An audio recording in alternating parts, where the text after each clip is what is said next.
Tonight on a draft edition of Game Plan, The New Orleans Saints select. the Saints are hoping to continue the recent trend of high-impact rookies. There's a reason we've drafted well, these last 2 or 3 years. We expect to really have more success. We'll look at the players that could push the black and gold to the top. Plus, LSU looks to top off their national championship season with a historic amount of selections. The reason you come to school at LSU is because you want to win the national championship, you want to graduate, and you want to get drafted. All of that, as well as the Louisiana products hoping to find a new home in the NFL. From Fox 8 Sports, this is Draft Game Plan, sponsored by Go Auto Insurance and Chevy. A socially distant Saints draft, but hey, at least the show will go on. Welcome to Draft Game Plan with Juan Kincaid. I'm Sean Fazan. From the comfort of their own home is how this year's virtual draft will play out. It's never been done like this before, hopefully never like this again, but it's definitely a show must go on moment for the NFL. The Saints currently have 5 picks. First round at 24, third round at 88, fourth round at 130, fifth round at 169, and a sixth rounder at 203. And with those 5 picks comes the opportunity to improve the Saints roster. Absolutely. Get better now, and hopefully for the future. That's what every draft is all about. But what makes this one stand out, how it's all going to unfold. Here we are once again on the eve of another NFL draft. Only this year's draft will be the first of its kind in that it's all virtual. No draft picks walking across the stage in Las Vegas. No green rooms for the guys that are waiting to hear their names called. No Roger Goodell giving on-stage bro hugs to the names he just called. Instead, Goodell will be at home. Sean Payton, Mickey Loomis will be at home. Every NFL team will be at home making their selections. It'll be different. It will feel different. It's not first round. It's 10 minutes between picks. That's pretty calm. There'll be some trades, but it's not the. It's when we get to that day where it's 5 minutes, 5 minutes, 5 minutes. That's when it kind of. It just seems like now if you're going to sit pat, there's nothing wrong with that. This would be the year to just say, hey, unless we have an obvious trade we like, let's not get caught. But conversation is just delayed. You've got to wait till there's a pause, and then there's got to be. So the first round should be smooth. And then once the work of adding to a roster actually begins, the focus going forward will be the same. Especially for the Saints. They'll look at their most pressing needs and decide if they should go with the best player to fill that need or the best player available. What say you, Mickey Loomis? That's always our goal. And I think we've been able to stick to that philosophy over the years. I feel like that served us well, and we'll do that again this year. But it doesn't take a rocket scientist to point out the Saints' biggest needs. Linebacker, wide receiver, offensive line depth, defensive line depth, quarterback. Some of these positions are a priority to be addressed, and some are simply wants for depth. Oftentimes it comes down to a choice between 3 or 4 guys, all graded in the same vicinity. And then you look to hey, how does this guy fit our roster and what we need right now? So it's always a combination of the two, but obviously we lean toward the highest graded player. There's a reason why the majority of the players the Saints signed this offseason were on the team last season. In these uncertain times with the coronavirus, it was important to the front office to go with what they know and stay away from the unknown. The chances of things going wrong in this first ever virtual draft is a reality for all 32 teams. So having done most of the important work pre-draft during free agency was vital, and the Saints approached the offseason that way. The Saints have had one of the best scouting departments for years, and Payton's counting on his group and counting on himself, Loomis and Jeff Ireland, to be on top of their game and get it right this week. I'm not expecting a lot of issues, but I know that we'll be prepared for them. We want to continue the conversation with our Saints analyst, Deuce McAllister, the Saints Hall of Famer. Deuce, it seems to me when you listen to Mickey Loomis talking today that their biggest challenge for this draft is going to be being quick and decisive on their decision making. Would you agree? I definitely would agree. I think, one thing that you have to understand is they probably have 9 to 10 different versions of how they see this draft going. And so, you're basically going off of that and just monitoring, making sure that you're executing on your paperwork as far as a spreadsheet that they're probably all sharing with those top 3 individuals. You talk about Sean, Jeff, and Mickey all being on the same page. And then you have the input from the scouts to make sure, hey, coach, this is what we're seeing. This is the, projection that we have going about this draft. So from that standpoint, I think the more people that you have involved, giving you information, you can look at it, you can check to make sure that, hey, look, this player is not going to be available. This is how we see it unfolding. So I think being quick and concise in that manner is definitely going to be the way that you have to go. Yeah, I also think you got to be quick and decisive if you want to make a deal, just because of the different layers you have to go through to confirm a deal, execute a deal, call the other team, how much time is available, what player do we want. All that conversation has to take place pretty quickly with not everyone in the same room. So had to be clear, had to be concise, especially when it comes to striking a deal, something we know the Saints love to do. In regards to this team's needs, we know they're not a desperate football team, Sean, but they have some needs on this team, have to address. Seems like linebacker is first and foremost. Linebacker would be number 1 on the list, just because if you look at this roster, it's pretty set. Yeah. You can pretty much pencil in a starter at every single position with the exception of that linebacker spot opposite of Demario Davis. When you talk about the returning of Kiko Alonso and Alex Anzalone, 2 guys coming off of season-ending injuries, a guy like Craig Robertson who's north of 30, played a lot of special teams. So if you're really looking at this roster, a pretty deep roster, a pretty set roster, the one spot you can say, you know what, a rookie could come in and possibly be a day 1 starter is at the linebacker position. What's your thoughts on that, dudes? Well, and even I agree to a point with that, and the only reason I don't fully agree, the one thing that we don't have access, and the Saints, they have a little more access than we do in this situation, is the health of those 2 players.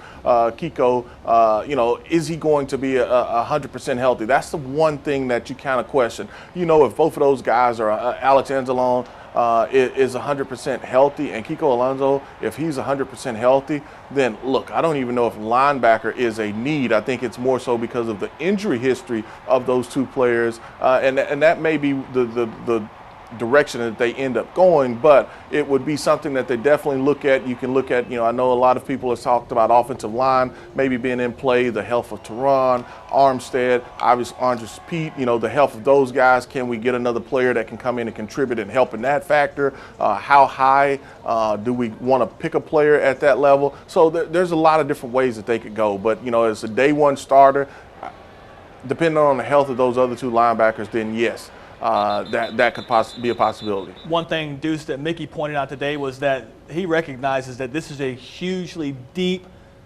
wide receiver pool in this draft, which makes me think that maybe they're not going to look at a wide receiver first because they can address that need if they can get into the 2nd round, maybe even the 3rd round.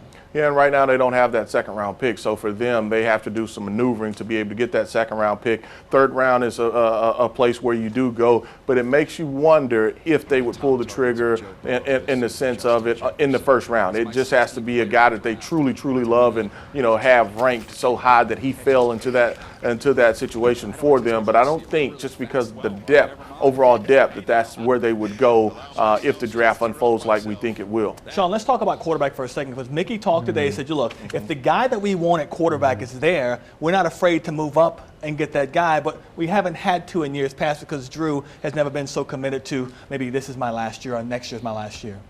Look, I've said it on our Facebook Live session Tuesday night. Quarterback is not necessarily a need. It's more of a position of curiosity given where Drew Brees is, the unique nature of Taysom Hill, and it's all about where you get a quarterback. If you get a guy in the 1st or 2nd round, you possibly see franchise material. If you get him 3rd, 4th, 5th, 6th, or 7th, that is more of a developmental guy. But if the opportunity arises itself and you're standing there with, let's say, the 2nd or 3rd rated quarterback, 10 on your board, you're sitting there at 24, all of a sudden this player is available to you, I think the Saints would have to at least approach that subject because it could happen.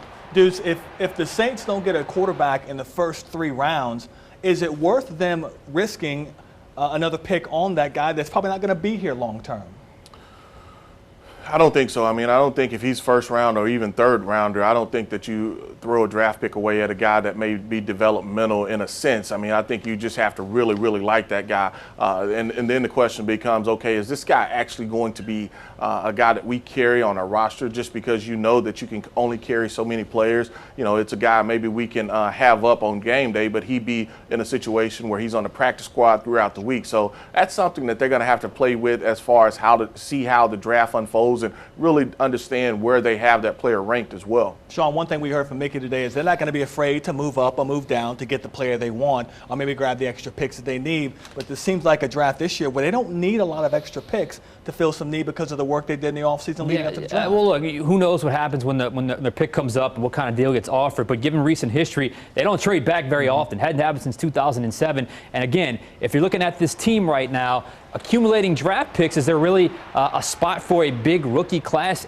on this roster right now? You may end up having to cut a few of those guys like you had to do back in 2018. The more realistic option, obviously, is moving up. And the deal that I see happening is not a move up in the first round. It is a move up on day 2 to get to the top of the third round or the back end of the second round. Real quickly, Deuce, about 30 seconds for you and Sean to answer this. Does this team, are they able to fill all their needs with 5 picks in this draft, or do they even need that many? No, I don't necessarily know if you need that many, but I mean, obviously, as you have to pay some of these rookies, you want guys that are going into their second contract. You need some rookies on your squad that can come in and contribute and help just to be able to balance out that pay factor. Yeah, I think they can. With 5 picks, if not less, they can probably address whatever needs they have left. Okay, we'll see where they go first in the draft beginning Thursday night. Deuce McAllister, our Saints analyst here on Fox 8. Deuce, thanks a lot. Appreciate it. No problem. Thank you. All right, coming up on this special draft game plan, trading the future for the present. It's worked in the past for the Saints. Might that be their plan of attack again for this draft? And still to come, the historic dominance of LSU's national championship could continue into the NFL. We'll look at the records on the line. Stay with us.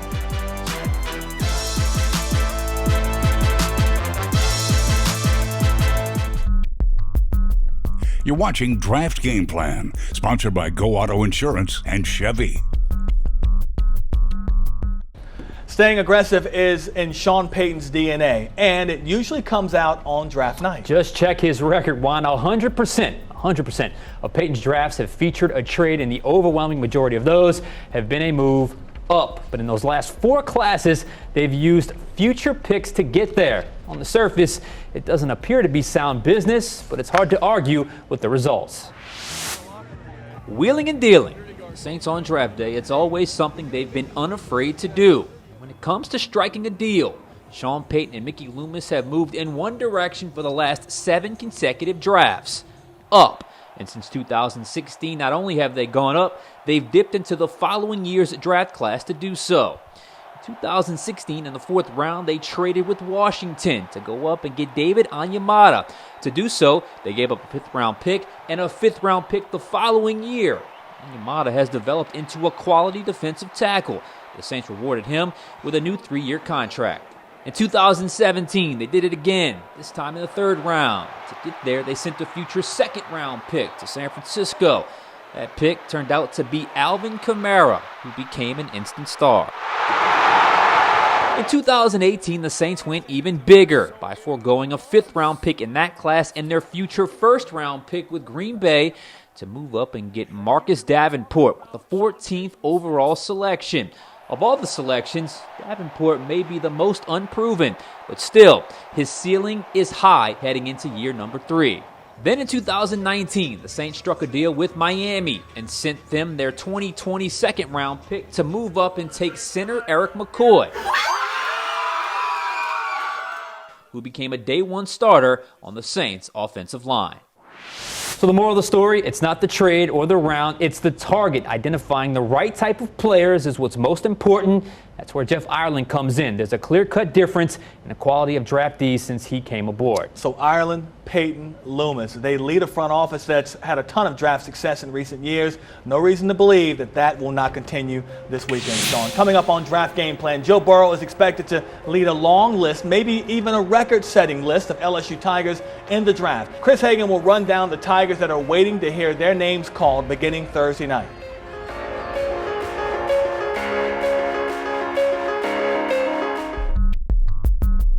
You're watching Draft Game Plan, sponsored by Go Auto Insurance and Chevy. LSU could be in for a historic draft, both in the first round and as a whole. The previous record for Tigers taken in round 1 is 4 back in 2007, headlined by Jamarcus Russell, first overall. But these Tigers could reach the record set by the Miami Hurricanes in 2004, when they had 6 teammates taken in the first 32 picks, including Saints Hall of Famer Jonathan Vilma. As for the full 7 rounds, LSU has placed 9 players in the NFL on 2 separate occasions, the consecutive drafts of 2013 and 2014. It's safe to assume that number will fall, but also be on the lookout for the all-time record set by Ohio State. That was also in the 2004 class, and one of those Buckeyes was Saints defensive end Will Smith. An unprecedented season in Tiger Town could lead to an unprecedented amount of purple and gold on draft weekend. And that class of draftees is loaded with both quality and quantity. Chris Hagan reports. When it comes to LSU, their NFL reputation speaks for itself. Whether they're first-round picks or late-round risks, they tend to stick around and make a name for themselves in the league. Following a national championship, 2020 could be a banner year for the Tigers in the draft, starting with one of the safest picks, Joe Burrow. LSU head coach Ed Orgeron has always had the highest of praise for Burrow's football IQ and skill set, but also his blue-collar work ethic. I think Joe has had to fight all his life, and I think that if he does have to fight, and it may be Cincinnati, he's willing to fight for that, and he's willing to build a team and willing to go through adversity if he has to. Nothing was promised to him here. He came here and with faith and built a championship team, and I don't see why not he couldn't do it in Cincinnati. After Burrow is where things will get interesting. The Tigers have a lot more first-round talent to go around. It's just a matter of when and where. Justin Jefferson sits near the top of a deep receiver class. He could go anywhere from the teens to later in the first round, even to New Orleans at pick 24. I know I've gotten a lot of calls from those guys, and they definitely love the culture of our program right now. They like the character of our football team. I think that Sean Payton and Mickey have a lot of respect for what we're doing here. The same could be said for Patrick Queen. Even more than receiver, linebacker is a true position of need for the black and gold. Just kept on getting better and better. Every time we put him in there, he was making plays. There was a lot of things that he had to get better at, just like other players, but he kept on improving one game at a time, got better and better. At the end, he became one heck of a football player. Queen's athleticism at linebacker and ability to play well in pass coverage means he should have plenty of teams looking for his services. And on the same side of the ball, so should K'Lavon Chaisson. While undersized a bit to play in a 4-3 scheme at defensive end, as an edge in a 3-4, his versatility should shine in the NFL as it often did at LSU. As for the guys that played behind him, though, like defensive backs Grant Delpit and Christian Fulton, draft grades tell us there are some question marks. Fulton could go anywhere from late first round to early second, while the consensus on Delpit is that he's likely a day 2 pick. However, it sounds like pro teams have seen all they need to on tape, good or bad. I haven't gotten any questions about Christian or Grant at all. And but if I would have, obviously, I talk great about both of those young men. I think that, as it gets close to the draft, questions arise on guys. Maybe I may get a call or two, but I have not gotten a call on either one of those guys yet. But speaking of day 2 picks, the most impactful out of the gate could be Clyde Edwards-Helaire. As the Tigers' championship season entered October and November, and everyone shifted their focus to trying to slow down Joe Burrow, Edwards-Helaire made LSU's offense truly unstoppable by leading the rushing attack that not many expected the Tigers to have. This guy has a low center of gravity, is very smart, very competitive. I think the game that he had against Alabama was one of the best football games I ever see a running back have. The character of guys like Joe, Clyde, and many others down the draft board to key contributors like tight end Thaddeus Moss, defensive lineman Rashard Lawrence, guard Damian Lewis, and more make this a deep Tigers class with names that we'll be talking about on Sundays for years to come. Reporting on the NFL Draft, I'm Chris Hagan for Game Plan. Still to come on Draft Game Plan, from the Bayou to the North Shore, we shine the spotlight on a few local prospects, hoping to hear their name called this weekend.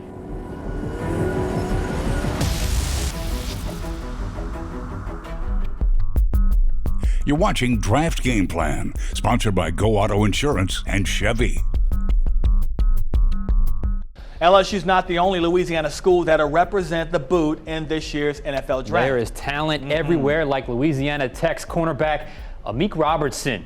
The former Thibodeau High School star closed out his Tech career with 14 career interceptions and could be a day 2 selection. His biggest knock is his size. Robertson is only 5'9", but he says he makes up for it with his tenacity on the football field. When it comes down to football, man, toughness is very key. You know, I'm already undersized, so people already kind of value me as a guy that's probably not tough. So, you know, when you cut on the film, I mean, you know, they think the opposite after. You know, I'm a guy that play bigger than my size, and I also play tough as well.